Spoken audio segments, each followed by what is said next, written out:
Você que abra comigo em 1 Samuel, capítulo 3, versículos 1 a 21. 1 Samuel, capítulo 3, versículos 1 a 21. Nós começamos uma série em 1 Samuel, estamos seguindo capítulo a capítulo, trecho a trecho, em sequência, em 1 Samuel e depois em 2 Samuel também. Nós estamos estudando esse texto no domingo à noite e no domingo pela manhã estamos estudando o Evangelho de João, também sequencialmente. Você que está nos visitando pode depois entrar no YouTube da igreja, no Spotify da igreja, e se quiser ouvir a série de sermão, você pode acompanhar, estudar e ser edificado nessas palavras. 1 Samuel 3, 1 a 21, e eu peço a você que ouça com atenção a leitura da inspirada, infalível, inerrante, suficiente, poderosa e eficiente palavra do Senhor. O jovem Samuel servia ao Senhor perante Eli. Naqueles dias, a palavra do Senhor era muito rara. As visões não eram frequentes. Certo dia, estando deitado no lugar costumado, o sacerdote Eli, cujos olhos já começavam a escurecer-se, a ponto de não poder ver, e tendo se deitado também Samuel no templo do Senhor, em que estava a arca, antes que a lâmpada de Deus se apagasse, o Senhor chamou o menino: Samuel, Samuel. Este respondeu: eis-me aqui. Correu a Eli e disse: eis-me aqui, pois tu me chamaste. Mas ele disse: não te chamei, torna a deitar-te. Ele se foi e se deitou. Tornou o Senhor a chamar: Samuel. Este se levantou, foi a Eli e disse: eis-me aqui, pois tu me chamaste. Mas ele disse: não te chamei, meu filho, torna a deitar-te. Porém Samuel ainda não conhecia o Senhor, e ainda não lhe tinha sido manifestada a palavra do Senhor. O Senhor, pois, tornou a chamar a Samuel terceira vez, e ele se levantou e foi a Eli e disse: eis-me aqui, pois tu me chamaste. Então entendeu Eli que era o Senhor quem chamava o jovem. Por isso Eli disse a Samuel: vai deitar-te. Se alguém te chamar, dirás: fala, Senhor, porque o teu servo ouve. E foi Samuel para o seu lugar e se deitou. Então veio o Senhor e ali esteve e chamou como das outras vezes: Samuel, Samuel. Este respondeu: fala, porque o teu servo ouve. Disse o Senhor a Samuel: eis que vou fazer uma coisa em Israel, a qual todos os que a ouvir lhe tinirão ambos os ouvidos. Naquele dia suscitarei contra Eli tudo quanto tenho falado com respeito à sua casa. Começarei e o cumprirei, porque já lhe disse que julgarei a sua casa para sempre, pela iniquidade que ele bem conhecia, porque seus filhos se fizeram execráveis, e ele os não repreendeu. Portanto, jurei à casa de Eli que nunca lhe será expiada a iniquidade, nem com sacrifício, nem com oferta de manjares. Ficou Samuel deitado até pela manhã, e então abriu as portas da casa do Senhor, porém temia relatar a visão a Eli. Chamou Eli a Samuel e disse: Samuel, meu filho. Ele respondeu: eis-me aqui. Então ele disse: que é que o Senhor te falou? Peço-te que me não encubras. Assim Deus te faça o que bem lhe aprouver, se me encobrires alguma coisa de tudo que te falou. Então Samuel lhe referiu tudo, e nada lhe encobriu. E disse-lhe: é o Senhor, faça o que bem lhe aprouver. Crescia Samuel, e o Senhor era com ele, e nenhuma de todas as suas palavras deixou cair em terra. Todo Israel, desde Dan até Beceba, conheceu que Samuel estava confirmado como profeta do Senhor. Continuou o Senhor a aparecer em Siló, enquanto por sua palavra o Senhor se manifestava ali a Samuel. Essa é a palavra do Senhor. Vamos fechar os olhos, vamos orar. Senhor, nós estamos diante da tua palavra, que é autossuficiente para nos alimentar nessa noite. O Espírito Santo de Deus é poderoso para, por meio dessa palavra, produzir uma grande obra em nossos corações e nos dar vida, nos dar ânimo, nos dar a Cristo, esperança sobre a morte. Cremos que o Evangelho de Cristo está neste texto. Então, Senhor, eis-nos aqui para ouvir a Tua voz. Em nome de Jesus. Amém. As crianças podem fazer um desenho, crianças. Sabe qual é o desenho? Vocês podem desenhar um soldado, tá?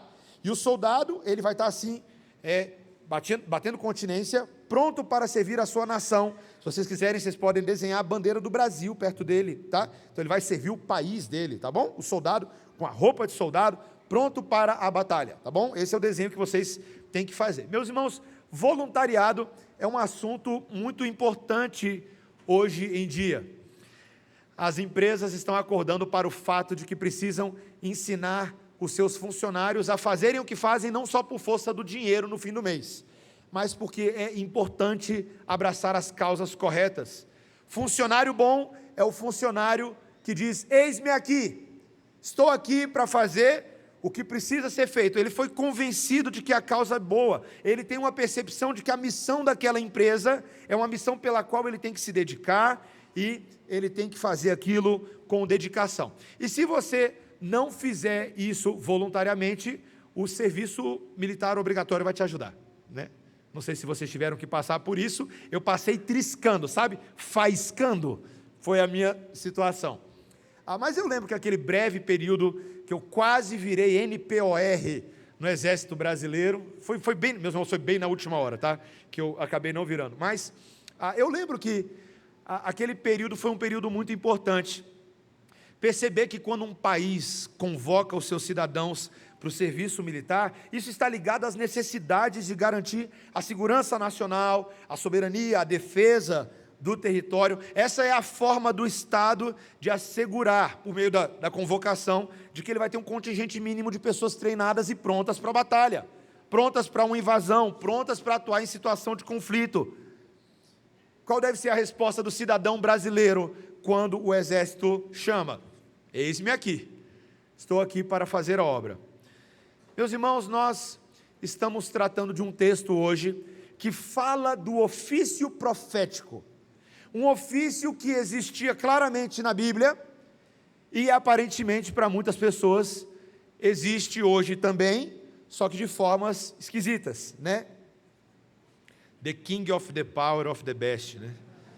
Se você não viu ainda, eu nem sei se você deveria ver, porque eu não tinha visto ainda. Então, quando o presbítero Jefferson pregou e mencionou isso no sermão passado do domingo de manhã, eu não entendi bem. Eu falei: o que é que está acontecendo? Aí eu fui ver, meus irmãos, para o meu desgosto, o que tem acontecido país afora.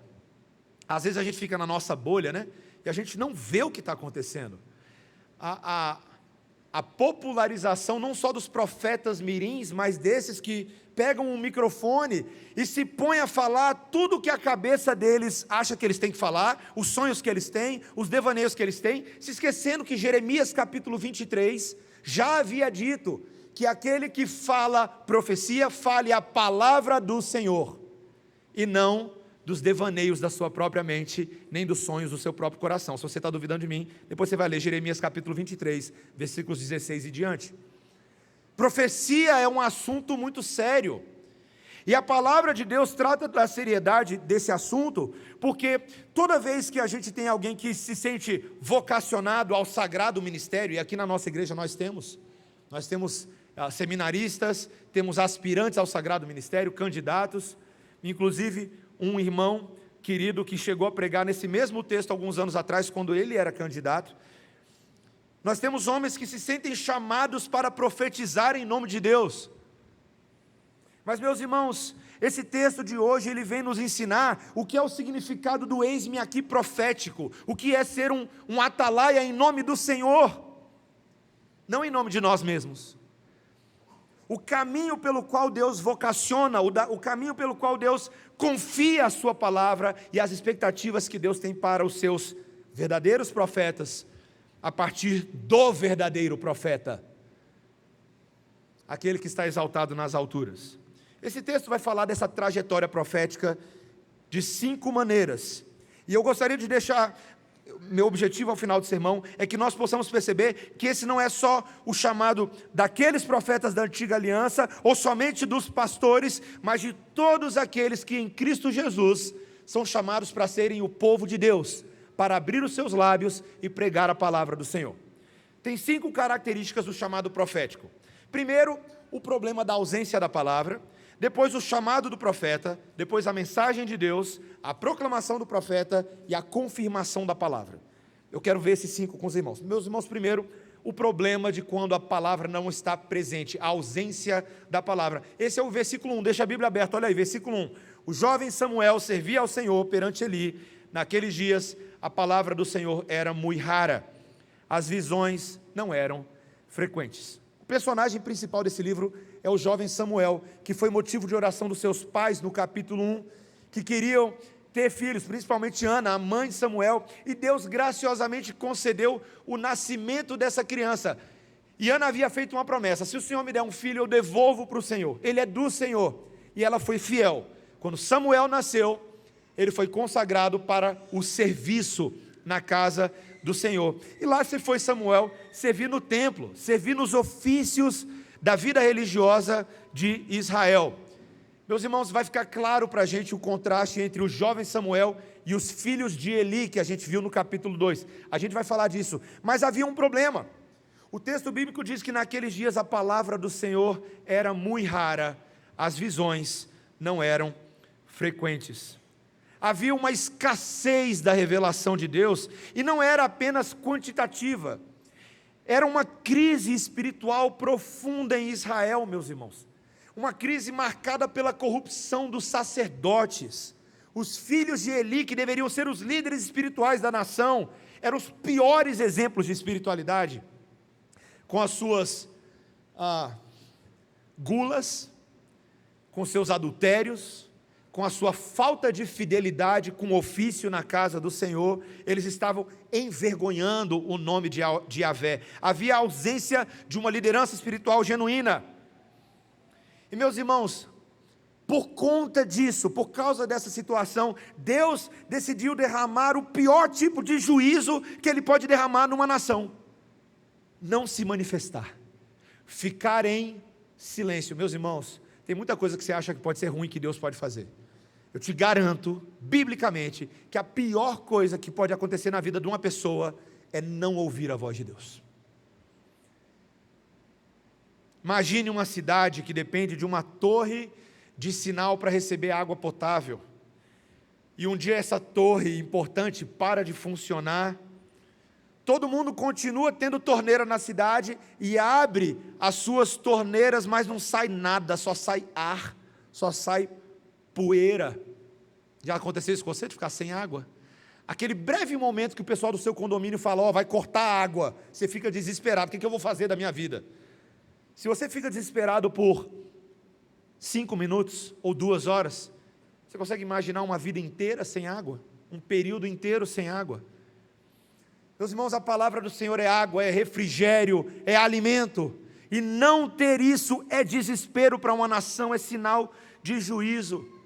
Ainda, meus irmãos, que Deus na sua soberania também use isso para que o povo possa ansiar pela água, como a gente vai ver. Muitos avivamentos históricos começam justamente no momento quando o povo percebe que a ausência da palavra de Deus tem causado grande destruição.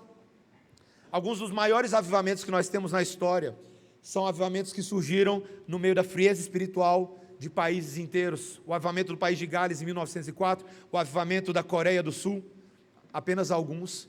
Mas olhando para o período bíblico, o avivamento dos dias de Josias, quando a palavra de Deus era esquecida, e a profetisa então, ela recebe aquele livro que estava escondido na casa do tesouro, e quando ela pega e ela abre, ela fala: temos um problema, rei Josias, essa é a palavra do Senhor.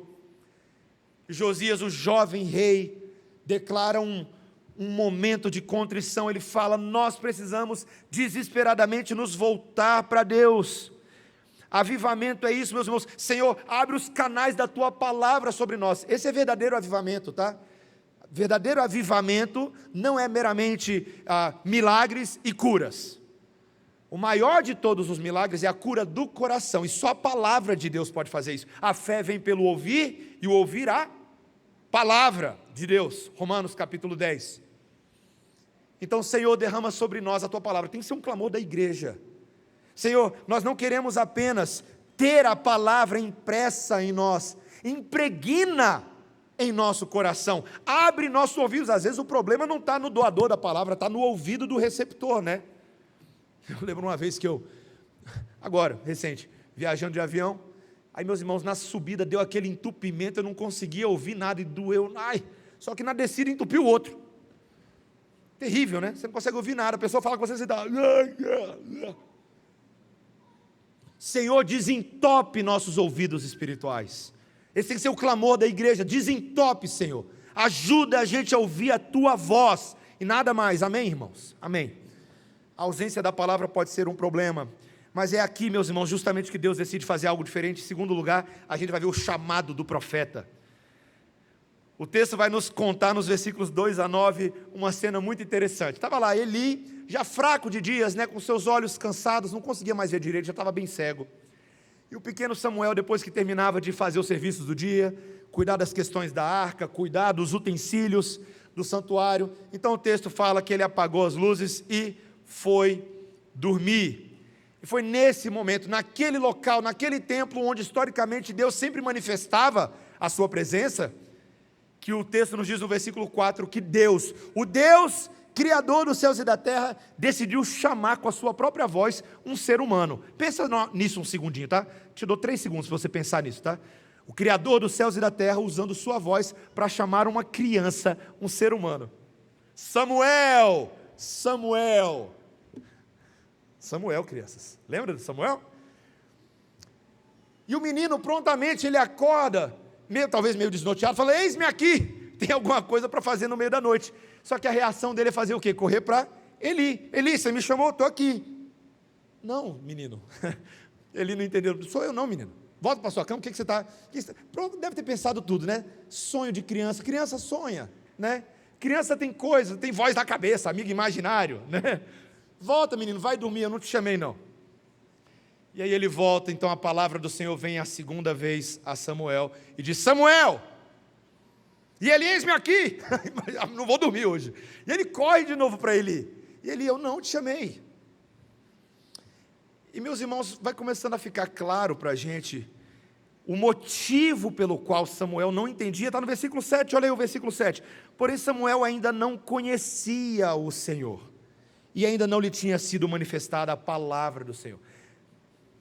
Samuel não conhecia o Senhor, a voz do Senhor, a revelação da palavra do Senhor ainda não lhe era familiar. E aqui o não conhecer a Deus não é diferente dos filhos de Eli. Porque lá no capítulo 2 diz que Ofni e Finéias não conheciam o Senhor, mas lá é diferente. O verbo é um verbo que mostra da rebelião ativa deles de negarem o Senhor. Eles não queriam saber do Senhor, eles não se importavam com o Senhor. Não era o caso de Samuel. Samuel era apenas ignorante, ele não sabia. E é por isso, meus irmãos, que a essa altura do campeonato, Deus não está com raiva de Samuel. Porque alguém poderia pensar assim, falar assim: rapaz, que profetinha lento esse Samuel, né?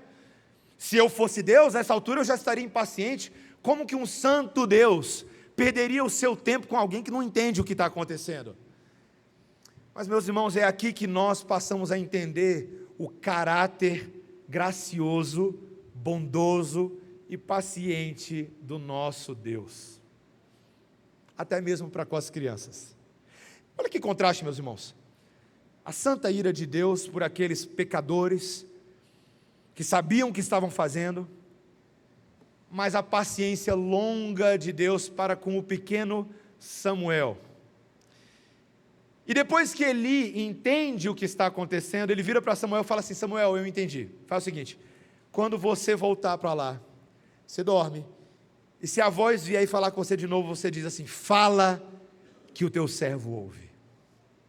Não é apenas eis-me aqui, eu estou voluntário para qualquer coisa, não, é eis-me aqui para o Senhor, o teu servo está aqui para servir a Deus. Meus irmãos, pense num pai ensinando seu filho a andar de bicicleta. Nenhum pai, quando vai ensinar o filho a andar de bicicleta, quando ele solta o menino pela primeira vez, né? Tirou as rodinhas laterais, solta o menino pela primeira vez, aí o menino cai, vai cair, é claro que vai cair. Aí ele não vira e fala assim: mas que burro esse menino, que não sabe, como é que você não sabe andar de bicicleta? Eu faço isso a vida inteira. Não, ele espera que esse menino aprenda, e ele vai lá e levanta, e corrige com carinho a pedalada e o equilíbrio, e ele corre, porque ele Tinha 10 anos que ele não corria e agora ele corre do lado da bicicleta. Se vocês nunca não passaram por esse problema, eu passei. Melissa me impôs essa dificuldade paternal. A gente volta a ser atleta na hora que tem que ajudar o menino a andar de bicicleta, a menina a andar de bicicleta. Mas Deus é assim com Samuel e Ele é assim conosco. Ele nunca exigiu perfeição imediata de ninguém. O texto bíblico, inclusive, vai dizer que Deus é longânimo para aqueles que ainda não o conhecem, desejando que eles cheguem ao arrependimento das suas obras. Isso está em Romanos, isso está em 2 Pedro. Deus é assim, meus irmãos. Ele é paciente conosco e Ele quer nos ensinar a ouvir a sua voz, mas também sermos pacientes com aqueles que ainda não sabem fazer isso muito bem. Meus irmãos, eu lembro, quando eu estava no seminário, cheguei no seminário em 2010, e logo de imediato eu tive um impacto muito grande, porque eu tinha professores excelentes, pregadores excelentes, conteúdo bíblico excelente, e me bateu o desespero. Eu falei assim, rapaz, eu sou crente há 25 anos da minha vida, e várias dessas coisas que eu estou aprendendo aqui, eu nunca fui ensinado, nunca fui instruído. E me bateu um desespero, porque eu falei assim, rapaz, como é que eu vou voltar para o Brasil e ensinar esse negócio todo, teologia reformada, calvinismo? Estou lascado. Mas, meus irmãos, eu lembro que, pela misericórdia do Senhor, o Espírito Santo me trouxe ao coração, calma, Mateus, Deus está sendo paciente com você, e Ele também vai ser paciente com os outros a quem você vai ensinar. Ninguém vira discípulo de Jesus pronto, da noite para o dia. Deus é paciente, graças a Deus por isso. Muitos de vocês já são membros dessa igreja desde a fundação, e até hoje viram e falam assim, pastor, ainda tem aquele assunto que eu não entendo bem. Nossa, pastor, talvez eu não sou crente, eu ainda não entendi bem a questão da predestinação. É muito difícil na minha cabeça esse assunto. Meus irmãos, não é isso que define se você é crente ou não. O que define se você é crente ou não é a simples fé de que se Cristo morreu e ressuscitou, e você crê que Ele é o Senhor da sua vida, você está salvo. O resto é crescimento, é paciência. Deus foi paciente com os seus profetas, e Deus é paciente com a sua igreja. E por isso que a gente tem que perseverar, tá, meus irmãos? Eu tenho estudado muito sobre discipulado nesses dias, e o discipulado vida a vida, esse discipulado 1 a 1 de igreja, exige paciência para o discípulo e para o discipulador. Tem que ser paciente. Às vezes tem muitos discipuladores que perdem rapidamente a paciência com seus discípulos, porque eles levantam algumas objeções, algumas perguntas, você fala assim, como é que ele não sabe? Só que você esqueceu que você também deu trabalho, né? Você não lembra disso, né? Ou amnésia evangélica. Deixa eu falar uma coisa para você, igreja do Senhor, membro da Igreja Redenção, muitos de vocês deram muito trabalho no início, muito, e ainda dão um pouquinho, mas é tudo por boa causa. Se Pedro deu trabalho para Jesus, André, Tiago, João, a gente não daria trabalho uns para os outros? Sejamos pacientes nesse processo, cuidemos uns dos outros, mas Deus está chamando o profeta. Meus irmãos, eu acho que nada pode diminuir a importância, e eu quero que você preste atenção, de que o chamado do profeta é por meio da própria palavra do Senhor. É Deus quem vocaciona pela sua palavra. E Deus está aqui agora trabalhando em Samuel, para ele entender agora a natureza do seu chamado por meio da mensagem do profeta. Terceiro ponto, a mensagem do profeta. E a mensagem que a criança Samuel recebeu da parte de Deus não era fácil. Meus irmãos, o texto, veja aí, diz, versículo 10, olha aí, versículo 10. Então veio o Senhor, e ali esteve, o chamou como das outras vezes, Samuel, Samuel. Este respondeu, fala, porque o teu servo ouve. Disse o Senhor a Samuel, eis que vou fazer uma coisa em Israel, a qual todo o que a ouvir lhe tinirão ambos os ouvidos. E aí, meus irmãos, ele passa a declarar o que ele vai fazer contra Eli e a sua família. Meus irmãos, a criança, o jovem Samuel, recebe da parte do Senhor ali uma mensagem de juízo. Talvez Samuel nem tivesse todos os detalhes de tudo o que tinha acontecido antes, afinal de contas, Ofni e Finéias já estavam fazendo besteira antes mesmo de Samuel nascer. Mas é ele quem recebe essa mensagem do Senhor, essa palavra de revelação e juízo. no qual Deus reitera a condenação que ele já tinha anunciado em 1 Samuel 2, 27 a 36. Os graves pecados de Ofni e Finéias, os gulosos que pegavam o garfo de 3 pontas e davam garfada na oferta dos ofertantes, e falava assim: o que vier é meu, com risada malvada e tudo. Que tinham coragem de se deitar com as mulheres hebreias na porta do templo. Homens que não tinham qualquer respeito pelo Senhor. E o pecado não era só dos filhos de Eli, a negligência era de Eli, porque ele não os disciplinava em conformidade com a lei de Deus. A gente viu isso semana passada. O pecado de Eli era omissão, e o pecado dos meninos era de ação, mas os dois são pecados. Meus irmãos, trivializar a santidade de Deus é um assunto sério. Um dos comentaristas, Dale Ralph Davis, ele comenta: o pecado e a culpa desses homens eram tão severos que Deus acabou de dizer que eles nunca poderiam ser expiados nem por sacrifício, nem por oferta humana. Deus estava vendo aquilo que ninguém queria ver, uma ponte com rachaduras visíveis. Ninguém está tomando providência, a corrupção se espalha, ninguém vai fazer nada, Deus não vai deixar assim. Eu lembro quando a gente teve aquele pequeno desabamento de uma seção do Eixão, bem no início do Eixão Sul, aqui em Brasília, alguns anos atrás. Vocês lembram disso? Ninguém lembra desse detalhe, mas na história aí, as notícias dizem que teve um engenheiro que alertou. Teve uma pessoa que falou: vai cair. Só que ninguém fez nada. E ele disse: vai cair. E ninguém fez nada. E caiu. Meus irmãos, quando desaba, o dano é irreparável. Quando os líderes ignoram a mensagem de alerta, seja os líderes de uma nação, presidente da república, STF, cidadãos, quando eles ignoram os alertas da palavra de Deus, eles vão colher nas suas vidas as consequências da sua rebelião. Isso serve para os grandes e serve para a gente. Deus já havia alertado Eli, agora o colapso era certo, porque Deus é santo, meus irmãos. O pecado tolerado em nossa vida, ou na vida da liderança de uma igreja, especialmente em relação à negligência espiritual, tem consequências reais.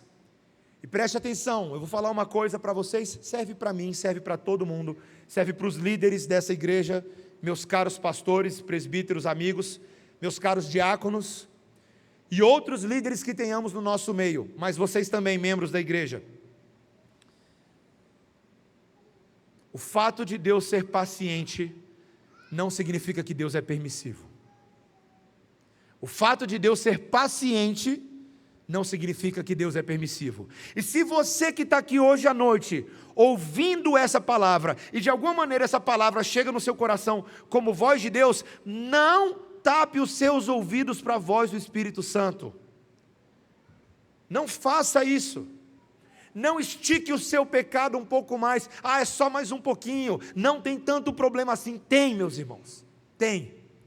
Tem porque Deus é santo. Esse é o primeiro problema. E tem porque pecado traz sérias consequências no nosso relacionamento com Deus, no nosso relacionamento com o próximo. E sobretudo, eu diria, ele nos volta a um velho senso de culpa, da qual Deus já nos livrou. Não sejamos como Eli e como seus filhos. A mensagem de Deus para o profeta Samuel, o pequeno profeta que estava sendo forjado aqui, era uma mensagem de juízo. E eu quero aproveitar esse gancho para falar do quarto ponto, agora da proclamação do profeta. Porque depois desse encontro revelacional com Deus, o versículo 15 vai dizer que Samuel foi para a sua cama e ficou ali pianinho. Olha o versículo 15. Ficou Samuel deitado até pela manhã. Será que ele dormiu? Será que ele fechou os olhos? Não sei, eu adoraria saber. Será que ele dormiu? E então abriu as portas da casa do Senhor. Porém, o texto diz aí, temia relatar a visão a Eli. Também pudera, né, meus irmãos? Também pudera. Seu primeiro encontro com Deus, você já de cara recebe uma revelação dessa, de juízo. Mas Eli sabia, Eli era macaco velho, sacerdote velho. E ele chama Samuel, Samuel, meu filho, ele respondeu, eis-me aqui. A passagem inteira tem eis-me aqui, né? Eis-me aqui, só que alguns eis-me aqui são mais temerosos do que outros. Eis-me aqui. O que o Senhor te falou, Samuel? Samuel, fala. Sabe quando papai e a mamãe fazem isso, crianças? Sabe? É importante, hein, crianças? Às vezes o papai e a mamãe falam assim, meu filho, está escondendo alguma coisa do papai? Está escondendo alguma coisa da mamãe? Não pode. Tem que falar mesmo. Não me encubras. Assim Deus te faça o que bem lhe aprouver se você me esconder alguma coisa de tudo que ele falou. Ainda jogou uma pré-maldição na vida de Samuel. Fala! Então o texto diz que Samuel lhe referiu tudo e nada lhe encobriu. Meus irmãos, eu quero que a gente gaste 2 segundos apreciando o que Deus já estava fazendo na vida dessa criança. Eu quero que você pense comigo. Apesar da juventude, talvez dessa relutância inicial dele, Samuel demonstrou fidelidade. Fidelidade ao transmitir toda a mensagem de Deus a Eli, sem deixar nada de fora. Porque essa é a tarefa de um profeta. Meus irmãos, preste atenção, todo mundo que está hoje à noite aqui, preste atenção no que eu vou falar agora. A tarefa de um profeta é comunicar fielmente e integralmente todo o desígnio de Deus, sem deixar nada de fora. Mesmo quando essa mensagem, ela é difícil e ela é impopular. Por isso que eu fico assustado com os profetas modernos. Meus irmãos, tem muito profeta de esquina hoje em dia, meus irmãos. Tem profeta botando aviso aí no Instagram. E não tem nem medo de falar, venha receber uma profetada. Meus irmãos, esses profetas modernos aí, o povo adora profeta moderno, mas eles estão muito longe do profeta bíblico, né? Porque o profeta moderno, muitas vezes, os tais profetas famosos, só querem falar aquilo que o povo quer ouvir. Meus irmãos, vamos lá. É só culto de libertação, só culto da prosperidade, culto da promessa, culto da casa própria, culto da minha casa, minha vida, culto do parcelamento das 12 vezes, culto do parcelamento dos 144 mil eleitos de Deus. É só promessa, só bênção. Aí você paga, que hoje em dia é assim, tá? Você vai para ver, não cabe todo mundo na igreja. Não cabe todo mundo na igreja. Então você tem que pagar o ingresso do culto, né? Se você tiver bem de condição, você paga o ingresso para o lugar VIP do culto, porque agora tem lugar VIP, né?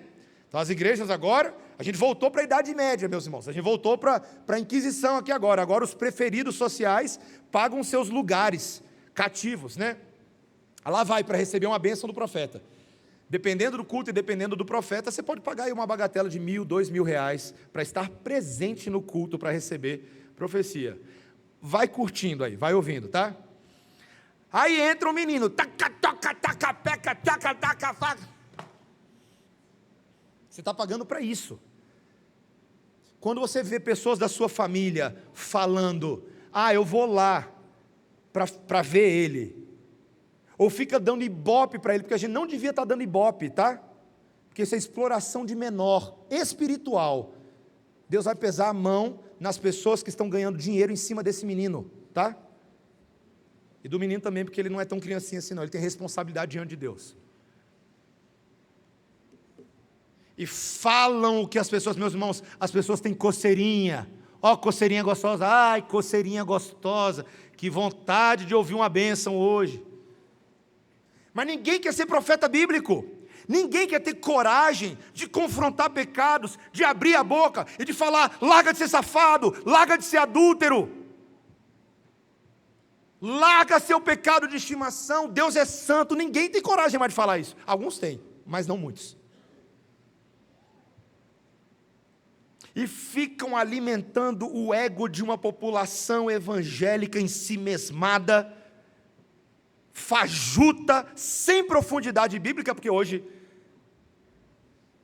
Hoje, se você falar de doutrina, as pessoas vão falar assim, né? Já aconteceu comigo, tá? Então, só para dizer para vocês, pastor, você vem pregar na nossa igreja? Vou, mas pastor, é culto tranquilo, tá, pastor? A gente não é culto de doutrina. Como é que é? Então, peraí, você tem um culto, você diz que você tem um culto a Deus na sua igreja, e você vai pregar, você não pode pregar, então é o que você vai pregar, miserável?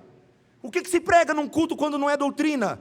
Quando não é a palavra de Deus, você vai pregar o quê? Embromation, enrolation, vai ficar falando em língua, inventando língua na frente das pessoas, dizendo, Deus me revelou isso, coceirinha da cobiça espiritual.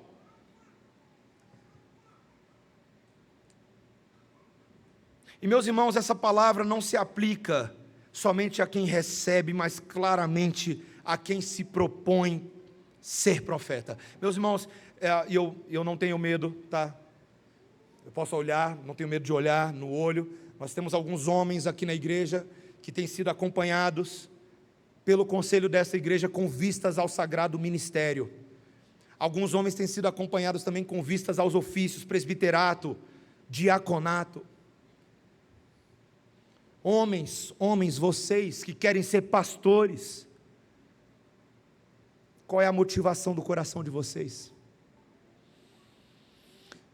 Pastor, Deus me chamou para ser missionário. É mesmo, Deus me chamou para ser missionário nas nações. A partir de hoje eu vou viver da igreja. É mesmo, irmão, que benção. Para que Deus te chamou? O que você vai fazer como missionário? Se você que quer ser pastor, que você quer ser missionário, você quer ser presbítero, não consegue verbalizar que o centro do seu chamado é ser um mordomo dos mistérios outrora ocultos e agora revelados na palavra de Deus, você não serve para ser pastor. Você não serve para ser profeta, não serve para ser missionário, não serve. Porque o foco único de um pastor, presbítero, diácono, missionário, líder, deve ser fazer a palavra de Deus conhecida apenas e tão somente, ponto final. E que Deus tenha misericórdia de nós, para que em nosso meio, aqueles que querem anunciar, profetizar, falar, tenham isso em suas mentes e em seus corações, o desejo de tornar a glória de Deus e a doutrina de Cristo conhecida apenas. E não os seus nomes, suas glórias, seus próprios tabernáculos. Meus irmãos, isso é muito sério. Fidelidade a Deus, e aqui eu gostaria de dizer também uma palavra para a igreja, já caminhando para o final do sermão. Fidelidade a Deus, pensando agora em todos os crentes que nas suas vidas são chamados a profetizar na dimensão de falar a palavra de Deus, uns aos outros. Fidelidade a Deus inclui a coragem para falar a verdade, mesmo quando ela custa alto. Um cristão maduro, um pastor maduro, ele não escolhe apenas as partes leves da Bíblia, evitando temas complexos ou temas impopulares diante dessa nossa sociedade de aceitação total. Eu já ouvi de pessoas falando assim, pastor, de vez em quando vocês são muito duros no púlpito. É mesmo? Me fala, meu irmão, como é que a gente é duro no púlpito? Pastor, de vez em quando você pega muito pesado com os jovens. É mesmo? É, pastor, o mundo já pega pesado demais com jovens. Na igreja a gente tem que encorajar, a gente tem que fortalecer, a gente tem que animar. Meus irmãos, tem que encorajar sim, tem que fortalecer, tem que animar. Mas se você não falar a verdade para os jovens, nós estamos colocando eles na boca do leão, semana após semana, ao não proteger a mente, o coração, os afetos, as aspirações e os desejos desses jovens. Desculpa, vou falar uma coisa muito dura, mas igreja hoje não deveria estar mais tão preocupada com se a cor da parede é preta ou branca, se tem jogo de luz, se a banda tem toda a instrumentação. Igreja tem que se preocupar de fazer discípulos de Cristo. Só, nada mais. E se a gente não estiver fazendo discípulos de Cristo da maneira como Ele nos ordenou, não adianta ter aquário de bateria, não adianta ter caixa de som, não adianta ter programação de jovens, não adianta. Não adianta, meus irmãos. Nós somos chamados a falar a verdade. Mesmo que para isso a gente tenha que perder amigos. Mesmo para que isso a gente tenha que perder dizimistas. Mesmo que para isso a gente tenha que perder tudo por amor a Cristo. Porque quem perde tudo por amor a Cristo, sendo fiel a Ele, certamente haverá de ganhar na eternidade a recompensa e o galardão que somente Ele reserva para os seus eleitos. E eu e você, isso serve para mim, por isso que eu estou pregando para vocês, mas eu estou gritando para mim também, para esse pastor que vos fala. Quando nós conversamos uns com os outros, seja num discipulado, num ensino, você fala com fidelidade ou você filtra o que é mais confortável? Você teme mais a Deus ou aos homens? Meus irmãos, Tiago capítulo 4 diz que aquele que quer ser amigo do mundo é inimigo de Deus.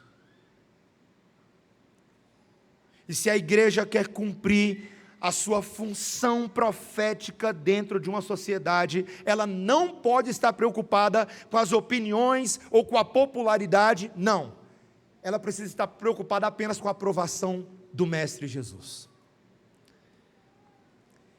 E eu quero provar isso para vocês, terminando meu sermão dizendo que exatamente isso foi uma bênção em Israel, porque Deus confirmou a sua palavra. A confirmação da palavra do profeta é o último ponto do sermão, versículo 19, olha aí. O texto termina dizendo, versículo 19: crescia Samuel e o Senhor era com ele, e nenhuma de todas as suas palavras deixou cair em terra. Todo Israel, desde Dan até Beceba, conheceu que Samuel estava confirmado como profeta do Senhor. Meus irmãos, que texto, hein?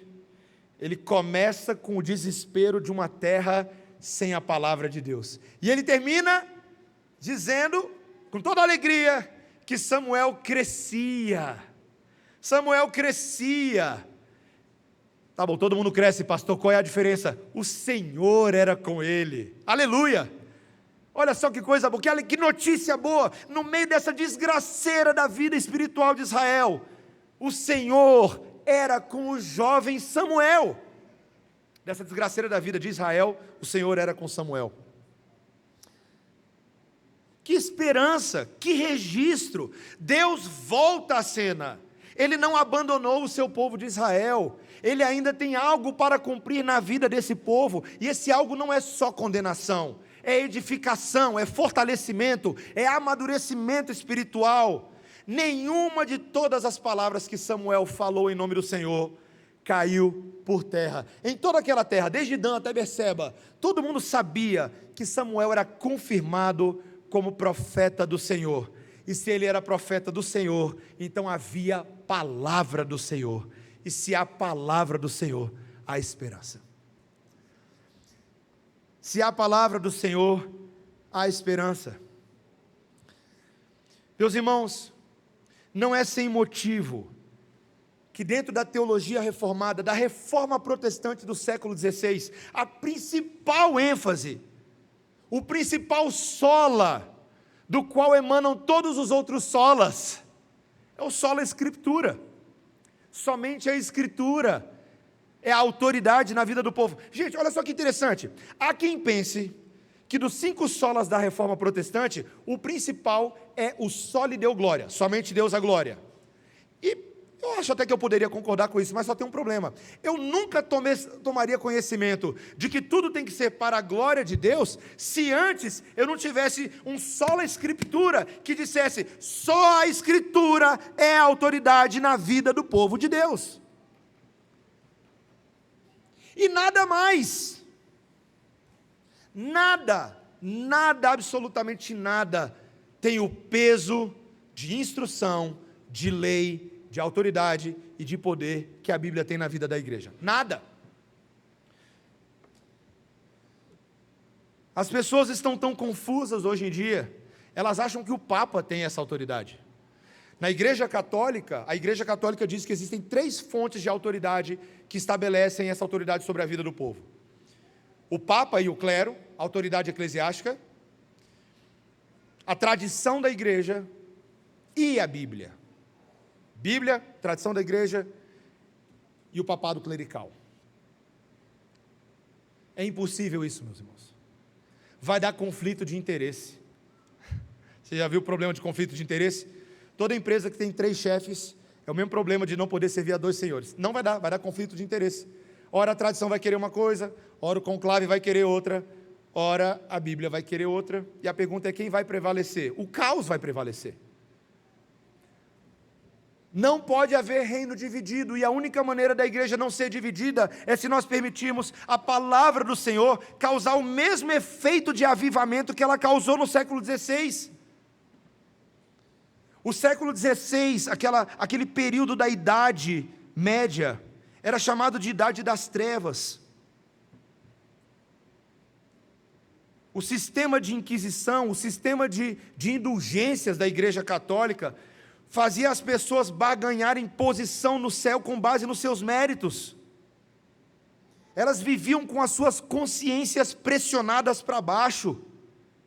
Nunca poderiam ter a alegria da salvação, uma vez que viviam num contínuo sistema de tentar conquistar o favor de Deus, pagando por isso, literalmente, botando dinheiro no saquetel nas portas, na escadaria da igreja, pagando por isso, dia após dia. Será que eu rezei uma quantidade de ave-marias suficientes hoje para perdoar todos os meus pecados? Cadê o meu texto? Cadê o meu texto? Cadê o meu texto? Até hoje, milhares e milhares de religiosos no Brasil estão tentando ser salvos por se acharem boas pessoas, por irem para a igreja, mas não entendem que estão na mesma condição dos filhos de Eli, são Ofni e Finéias, são maus aos olhos do Deus Santo.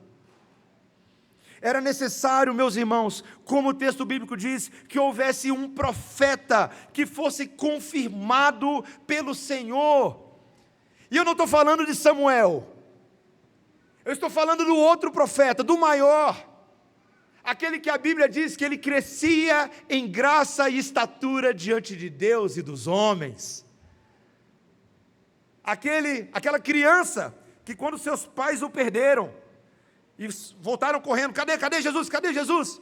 E eles encontram ele no templo, discutindo com os doutores, falando com alegria das coisas do seu Pai Celestial, com propriedade, como um profeta. Meus irmãos, um profeta que foi chamado desde antes da fundação do mundo para carregar uma mensagem que falava de juízo e de pecado, veio para os que eram seus, mas os seus não receberam. As pessoas não queriam ouvir o que Jesus tinha para dizer. Suas palavras eram confrontadoras, ele falou a verdade, ele nunca poupou ninguém da verdade. Os próprios discípulos dele, quando acharam que estava sendo duro demais, Jesus falando de coisas duras, ele vira para eles e fala assim: vocês querem ir embora igual todo mundo? Pode ir embora também. Vocês querem ir? Pode ir. Um deles teve a sensatez de dizer: Senhor, para onde iremos? Difícil contigo, pior sentigo. Para onde que a gente vai? Não tem para onde ir. Não tem, Senhor.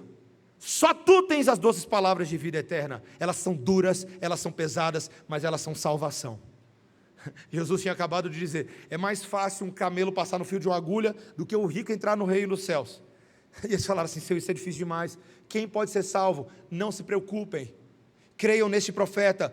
Os impossíveis dos homens são possíveis para Deus. A palavra do Senhor, por meio desse profeta, ela é poderosa para salvar, para ressuscitar, para resgatar, para perdoar pecados.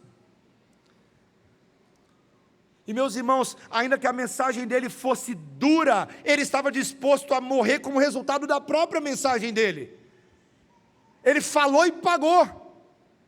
Deus vai trazer condenação, e trouxe. Ele se colocou na cruz e sofreu voluntariamente a condenação dos filhos de Deus em seu próprio corpo. Houve condenação, porque Deus é justo e santo. Deus não poderia deixar de condenar, e Ele fez. Só que Ele fez um substituto. O profeta era o cordeiro, e o cordeiro era o profeta, e Ele foi para a cruz. E nós vimos ali pela fé, como Paulo diz aos Gálatas no capítulo 3, nós vimos ali Ele crucificado em nosso lugar. O verbo divino crucificado, para provar no seu próprio corpo o amor de Deus pelos pecadores. Considere isso, meu irmão, minha irmã.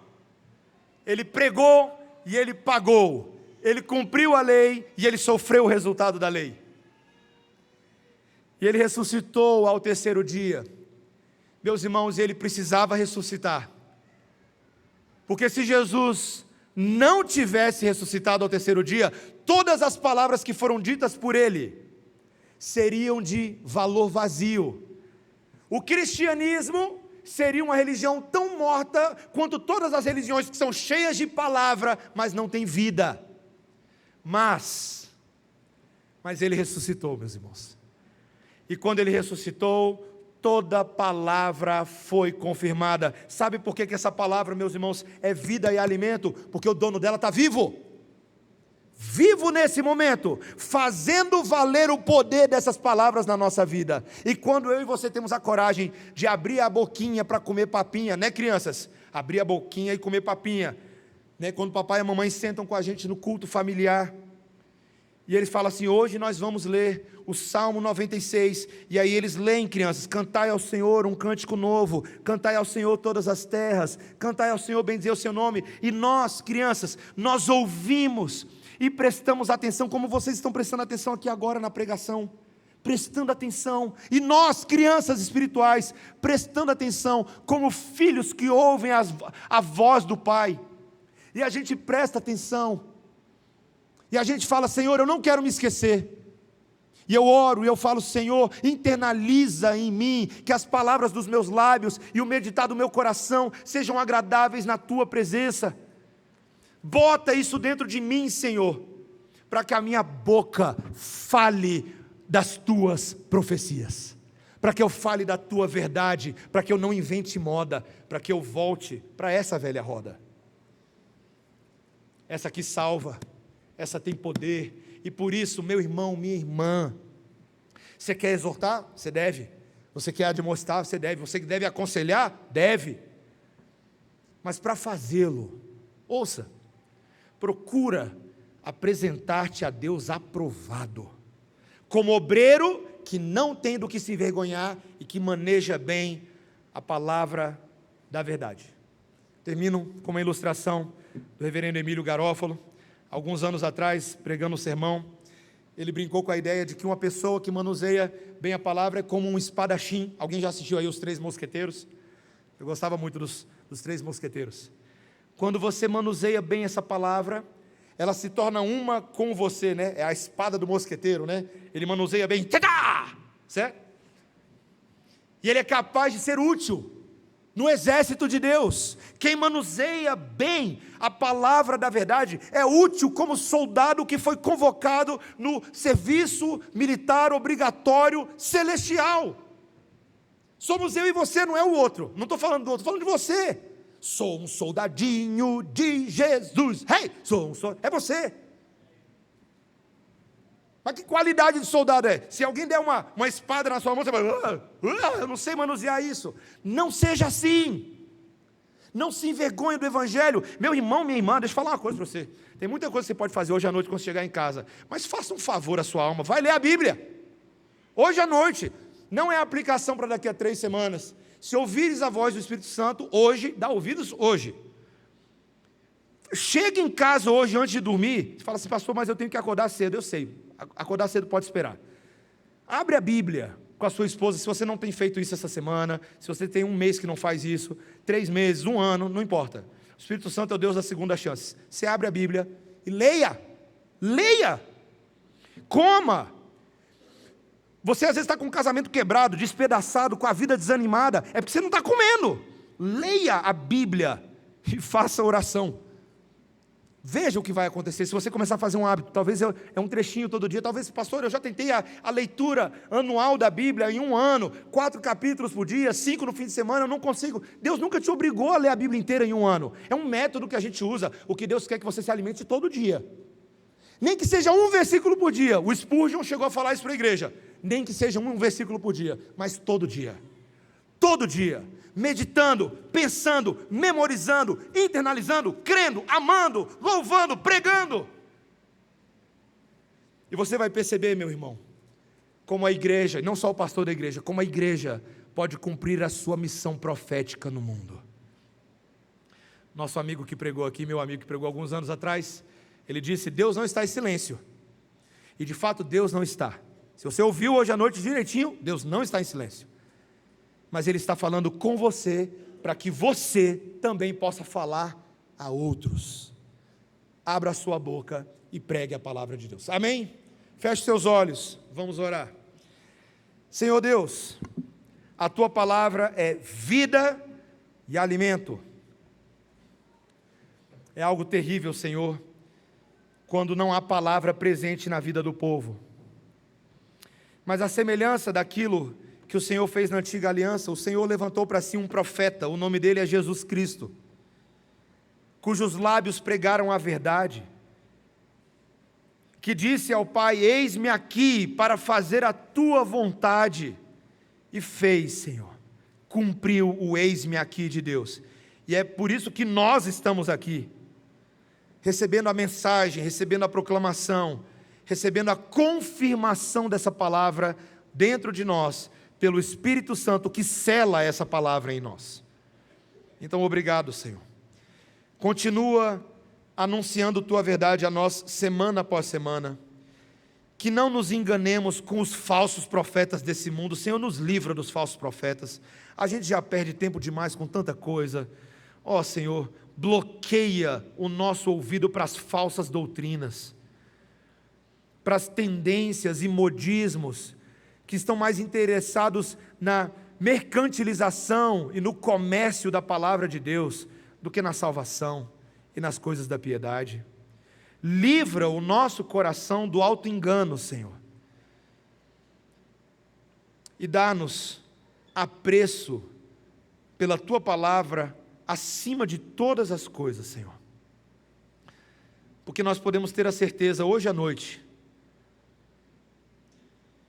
de que a Tua lei é perfeita, restaura a nossa alma, de que o testemunho do Senhor é fiel e dá sabedoria aos simples, de que os preceitos do Senhor são retos e alegram o coração, de que o mandamento do Senhor é puro e ilumina os olhos, de que o temor do Senhor é límpido, e Ele permanece para sempre em nós. Os juízos do Senhor são verdadeiros e todos igualmente justos. Eles são mais desejáveis do que o ouro, mais do que o ouro depurado, e são mais doces do que o mel e o destilar dos favos. Em nome de Jesus. Amém. Igreja, vamos ficar de pé e vamos cantar essa música tão importante para a consagração das nossas vidas ao Senhor, dizendo pela fé: eis-nos aqui, Senhor, usa as nossas vidas como uma igreja profética.